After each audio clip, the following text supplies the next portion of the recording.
En ce temps-là, toujours bien l'Évangile, en ce temps-là, Jésus disait à ses disciples, c'est la suite de l'Évangile de hier. Rappelons-nous, Pierre avait professé sa foi, tu es le Christ, le Fils du Dieu vivant. Tu es le Christ, le Fils du Dieu vivant, louange et gloire éternelle. C'est ce qu'on chantait dans le temps, je sais pas, dans le diocèse de Strasbourg du moins. Voilà. Jésus donc annonce sa passion. Je cite, il commença à montrer à ses disciples qu'il fallait partir à Jérusalem, souffrir beaucoup, être tué, et le troisième jour, ressusciter. Vous connaissez la réaction de Pierre. Et la réponse de Jésus, passe derrière moi, Satan. Et nous voici maintenant dans l'évangile de ce jour, c'est ce passage de cet évangile que nous avons entendu, où Jésus dit, si quelqu'un veut marcher à ma suite. Ok, Jésus, à condition que le chemin soit bien plat, avec des aires de repos, de quoi se restaurer, la dolce vita en quelque sorte. Là, on veut bien te suivre. Si c'était ça, la vie chrétienne, pas de problème, nous serions bien plus nombreux, n'est-ce pas? Mais écoutons la suite. Qu'il renonce à lui-même, qu'il prenne sa croix et qu'il me suive. Mettez-vous à la place des disciples en entendant cette parole. C'était la douche froide, déjà, avec l'annonce de la passion. Et maintenant, il dit maintenant, pas seulement moi, mais vous aussi, vous aurez la croix. Et des croix, à l'époque, on en voyait des crucifiés. Ils savaient, les disciples, ce que cela voulait dire, mourir de cette manière-là. Et aujourd'hui, la croix, que représente-t-elle pour nous? Porter notre croix, on préfère s'en passer. Mais quand elle est là, comment réagissons-nous? C'est tout le mystère de la souffrance que nous devons prendre en compte. Des souffrances, soit physiques, ou morales, ou encore spirituelles, et parfois même les trois ensemble. Avant de venir ici au Lot, Notre-Dame du Lot, j'ai passé quelques jours à Paray-les-Moniales, j'ai suivi le début de la session, la 4e. Il y a toute une série de sessions à Paray. Vous connaissez sans doute, pour avoir déjà été. Lundi dernier, donc, j'ai rencontré une personne que j'avais plus vue depuis un bout de temps, et elle m'a confié une terrible épreuve. Une épreuve qu'il fallait passer. Elle avait un effet de grande souffrance qui nécessitait une opération assez délicate au niveau de la gorge. Celle-ci s'est pas trop bien passée, car le chirurgien, donc, a au passage coupé les cordes vocales. Elle ne pouvait donc plus jamais parler, ni chanter, elle qui était pleine de vie et de joie, maman de 4 enfants, elle ne voyait plus comment s'en sortir. C'est ce qu'elle m'avait confié. Elle s'est alors confiée à son accompagnateur spirituel, un prêtre que je connais bien, très charismatique lui aussi, d'ailleurs que j'ai rencontré au même moment, n'est-ce pas, à Paray-les-Moniales, il y a quelques jours. Et ce prêtre lui avait conseillé de ne pas baisser les bras, de louer le Seigneur, de ne surtout pas se laisser aller. Il lui a remis un livre que vous connaissez sans doute, vous avez peut-être lu, La puissance de la louange de Merleau-Carothès. Elle est partie quelques jours dans un monastère, d'ailleurs ce monastère est pas loin de chez moi, là, une 15aine de kilomètres, et sans pouvoir sortir le moindre son, elle était aphone, muette. Elle s'est mise à louer Dieu dans son cœur, et pas qu'une heure. Et vers la fin de cette petite retraite, m'a-t-elle dit, voilà que son mari lui téléphone pour lui parler de la vie à la maison avec les enfants, tout ce qui se passe. Et tenez-vous bien, elle lui répond, certes avec une voix faible. Il était tout étonné, il dit, mais attends voir, tu parles? Qu'est-ce qui se passe? Et ces progrès vont être tels que jamais vous pouviez imaginer qu'elle était condamnée à rester muette à vie. D'ailleurs, elle a aussi rencontré son chirurgien, il était aussi tout étonné, vous vous rendez compte, il était sûr de son erreur, qu'il y était définitive.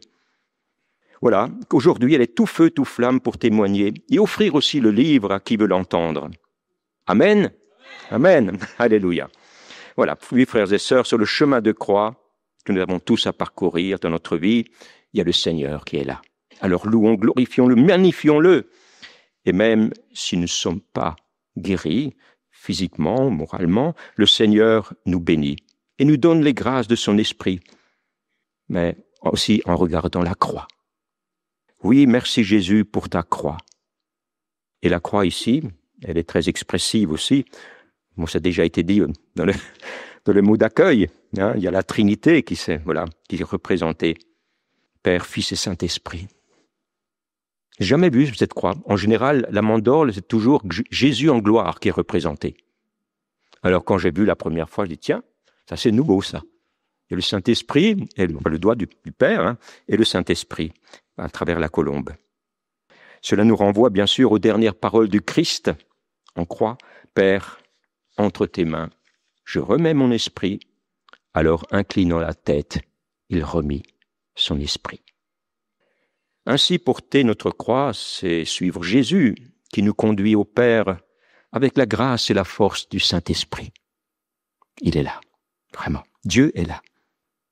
Depuis notre baptême, comme ça a été dit, j'ai pu juste assister donc au dernier moment, n'est-ce pas, de la conférence, où il était question de l'effusion de l'Esprit Saint. Oui, depuis notre baptême, notre confirmation, eh bien, le Saint-Esprit nous accompagne, il est là. Et ce n'est pas tout. À nos côtés se tient la bienheureuse Vierge Marie, qui elle aussi nous accompagne, comme elle a accompagné son Fils sur le chemin de croix. Et puis, il y a aussi les saints. En particulier aujourd'hui, nous fêtons un saint que j'aime beaucoup d'ailleurs, hein, puisque Saint Dominique, je l'ai connu aussi à travers donc le pèlerinage du Rosaire au début octobre. Certains peut-être connaissent. En tant qu'aumônier, j'accompagnais aussi les malades et tous ceux qui les accompagnaient en tant qu'aumônier. Et puis, dans notre communauté de paroisses, même c'est la paroisse qui se situe entre Mulhouse et Bâle, hein, vous tracez une ligne, il y a 12 villages, donc je suis curé. Donc nous avons 3 groupes de rosaires, des équipes de rosaires, qui sont donc bien sûr chapeautés, pour ainsi dire, par les dominicains, avec le petit livret de prière. Et puis ensuite, nous avons pris, après le parcours alpha, pour continuer le parcours alpha, nous avons donc inauguré, on a commencé à trouver un autre parcours, et celui du parcours Théodome. Théo, Dieu, Dome, dominicain. Si jamais vous avez l'occasion d'aller sur ce site, Théodome, il y a toute série de parcours, en plus, un peu comme le parcours alpha, ce sont plusieurs parties dans un même parcours qui nous permettent donc justement d'avancer dans la foi. Et puis, quand j'étais à Paray-le-Monial, j'étais logé chez les sœurs dominicaines. Alors ils m'ont dit, écoutez, quand vous allez au lot, n'oubliez pas de dire le bonjour aux sœurs bénédictines du Saint-Sacrement. Alors j'en profite pour vous passer le bonjour des dominicaines et vous essayez de les contacter par téléphone pour leur dire bonne fête. Oui, Saint Dominique. Saint Dominique qui priait, suppliait le Seigneur. Seigneur, ayez pitié de votre peuple. Que vont devenir les pécheurs? Que vont devenir les pécheurs? Il passait des nuits à crier vers le Seigneur, à supplier. Et toute sa vie était poursuivie par ce désir d'annoncer la parole de Dieu. Déjà jeune, régulier d'Osma en Espagne, il a pris conscience de l'étendue du paganisme en Europe. C'était 800 ans. Et aujourd'hui, que dirions-nous? Eh oui. Alors, traversant le midi de la France avec son évêque pour se rendre à Rome, il constate les ravages de l'hérésie cathare. Il reçoit alors du pape la mission de rechristianiser cette région. La France. Pieds nus, sans argent, Dominique prêche en parole, en acte, comme les apôtres. Il y a une 50aine d'années, peut-être les anciens s'en souviennent, il y avait une chanson qui avait fait fureur à l'époque. Dominique, Nique, s'en allait tout simplement. Routier, chantant, en tout chemin, en tout lieu, il ne parle que du bon Dieu, il ne parle que du bon Dieu. Et bien voilà, nous aussi, nous sommes invités à parler que du bon Dieu. À la suite, donc, voilà, sœur Sourire à l'époque, ceux qui s'en souviennent. Et puis, donc, au ciel, il y a aussi les anges, mais aussi près de nous, avec l'ange gardien, qui est là pour nous garder, nous protéger. Vous savez, le jour où j'irai au ciel, la première chose que je ferai, c'est de remercier chaleureusement mon ange gardien, car sans sa protection, je ne serais peut-être pas là. Nos chemins de croix sont différents, plus ou moins pénibles à vivre, mais nous ne sommes pas seuls. Alors rendons grâce aussi au progrès de la médecine et tout le personnel médical très dévoué à alléger nos épreuves de toutes sortes, physiques, psychiques, etc. Donc, comme je disais, je suis donc curé entre Mulhouse et Bâle. Et vous savez qu'il y a 5 ans, le Covid s'est propagé à partir de Mulhouse. Et suite à quoi? Suite à une rencontre donc des évangéliques à Mulhouse, qui jeûnaient et priaient toute une semaine. Et au cœur de ces rencontres, le Covid, donc, voilà, c'est partagé entre tous ceux, bien sûr. Ils partageaient pas seulement la parole de Dieu et la louange, mais aussi le Covid. Et alors, bien sûr, vous connaissez la suite, à Mulhouse, on était un peu le centre de cette... Et quand je passais du côté de Mulhouse, je voyais les chapiteaux, mais dans les chapiteaux, il y avait les malades, qu'on ne pouvait plus loger à l'hôpital. Voilà, donc simplement pour dire merci encore à tous ce personnel soignant, peut-être parmi vous, il y a des médecins, des infirmières, aides-soignantes, psychologues, psychiatres, etc. Mais n'oublions pas aussi le sacrement de guérison, notamment l'onction des malades. Il y a l'imposition des mains et puis l'onction avec l'huile.